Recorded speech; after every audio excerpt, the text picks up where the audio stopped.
Hey everyone, and welcome back to Breaking Bears with the Barkers. I am Danielle, and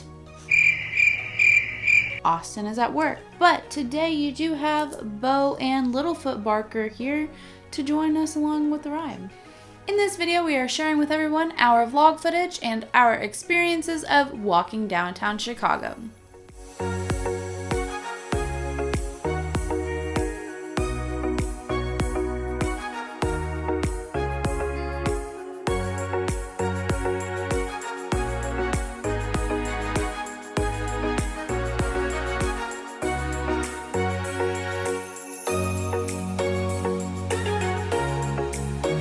Now, hopefully, if you are watching this video right now, you are not sitting in your hotel room, sitting in Chicago, trying to find something to do, because you would be making the same mistake we did. So hopefully you are planning this at least a month in advance to when you are trying to go to Chicago. Now, this is a different kind of vlog. It's not your average, like, how to, here's all the glamorous things to do there. Instead, this is more of what you should not do, but still try to see. Austin and I commonly refer to ourselves as the Griswolds because anything we try to do, it goes like the exact opposite of what should happen. So again, hopefully you are watching this around a month in advance and you actually plan out your trip.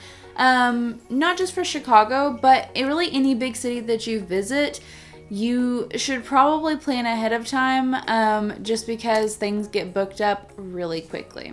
So let's get going.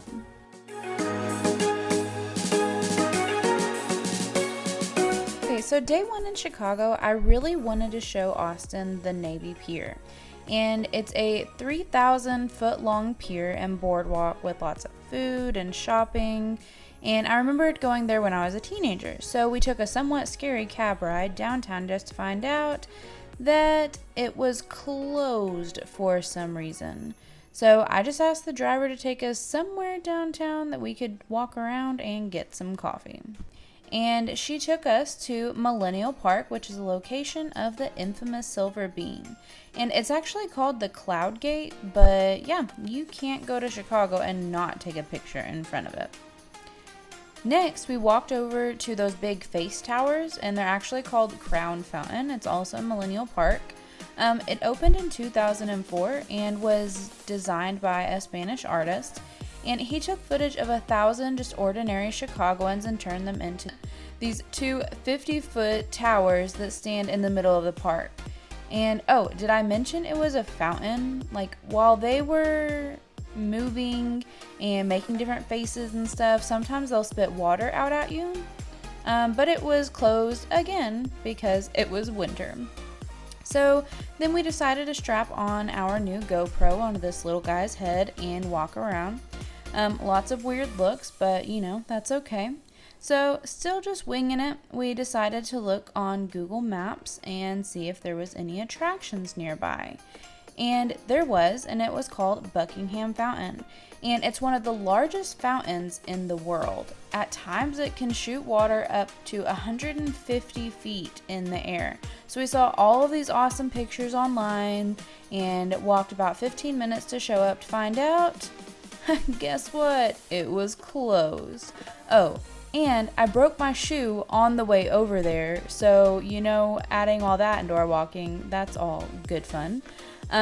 So we walked with our bruised egos back to Michigan Street to try and get some deep dish Chicago style pizza. And we went back to this small hole in the wall restaurant we had passed called Fontano's Pizza and Subs. Now guys, this stuff was no joke. What you're seeing is one slice. You got crispy crust and lots of sauce and lots of pepperonis and cheese.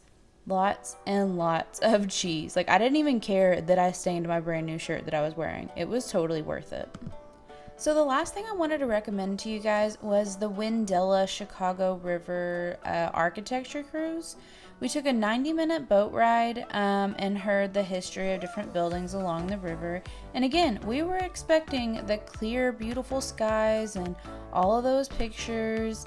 And instead, what we got was cold, windy, and rainy weather. But the good news is that they had a cabin downstairs where you could purchase drinks or snacks or adult drinks, just so you can kick back and relax on the water. And it was definitely just worth seeing all of the pretty buildings and things like that. So even if you guys aren't into architecture, there's still something there for everyone. Other things we didn't get to end up seeing, the Willis Sky Tower is something you should definitely plan in advance. And then there's also something called the 360 Tower. But yeah, that is our one day in downtown Chicago.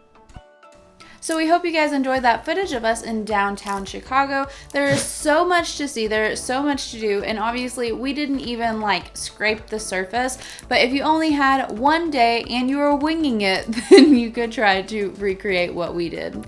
All right, please be sure to like and subscribe, and like our Facebook page. Just search Breaking Berries with the Barkers. Until next time. Whoosh.